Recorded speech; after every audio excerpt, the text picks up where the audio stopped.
Crime and Punishment is critically acclaimed and has endured prolonged success because of the moral complexities the novel tackles. What's incredible is that Dostoevsky did something absolutely unprecedented, and that his novels explored the psychology of his characters and presented them as morally gray.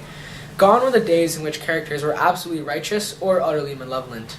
Now, the moral complexities each character possesses is absolutely fascinating, and we think it'll translate really well onto the big screen.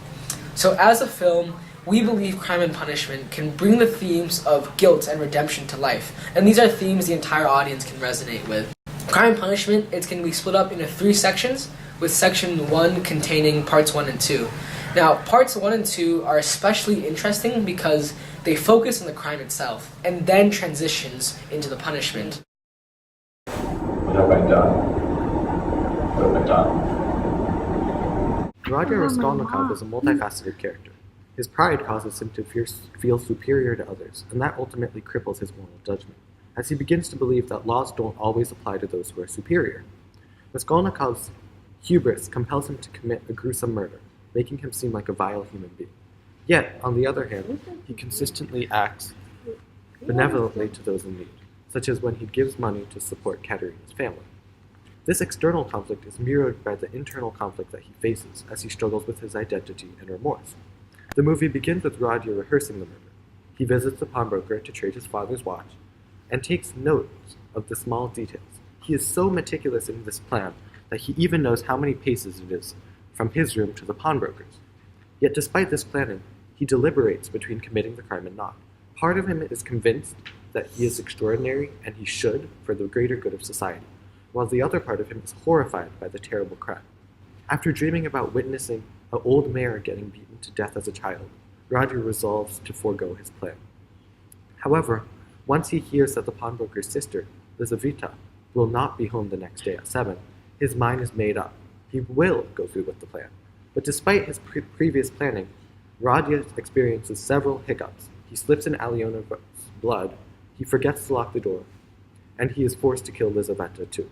All these actions have great implications for his moral characters and the plot in the next few sections. Immediately after committing the crime, Radia attempts to erase the traces of his crime, and he realizes that the traces are everywhere.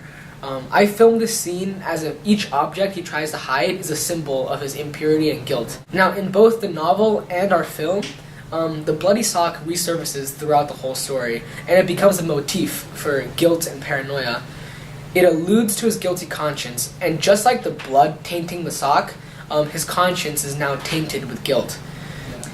Also, after starting the crime, Radia shows signs of severe sickness, and he experiences these seizures. In this scene, Dostoevsky was not merely commenting on Radia's physical conditions and external symptoms, but on a deeper level, he was symbolically reflecting Radia's inner turmoil. His crime also has other effects, such as his complete alienation from society. This alienation is another motif consistent throughout the novel. For example, when he decides to visit his friend Razumikin, he realized that he does not want to see anyone face to face, and he completely distances himself from the few friends he has. Razumikin is Radia's friend, and an interesting character because he serves as Radia's direct foil. Razumikin and Radia share the same circumstances. Both are former students, and both are afflicted by poverty. What makes them different is how they respond to their circumstances. Obviously, we see Radia respond to his poverty by alienating himself from society and taking from others. Razumikin does the exact opposite. He reacts to his hardships by working even harder and integrates himself into society by actively helping others. Razumikin demonstrates that with kindness, amicability, and the right mindset, even poverty can be overcome. This is an important idea because later on in the story, one can simply look at Razumikin to see that Radia's actions were immoral and wrong. Another interesting character in parts 1 and 2 is Marmeladov. Although he's a minor character, he's critical to understanding the novel's theme of hopelessness and redemption. There's no doubt Marmeladov is a far from typical human being. He represents a sense of hopelessness, and he's stuck in an endless cycle of self-pity.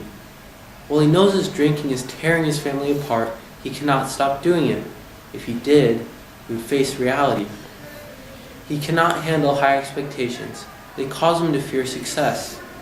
It's unclear whether his death was an accident or whether it was intentional, but it's evident that he cares for his family's well-being and hopes to redeem himself in their eyes. Marmeladov's feelings clash with his actions, reverberating a theme of redemption. Thanks for watching our preview. The movie will officially be released on February 17th, 2017.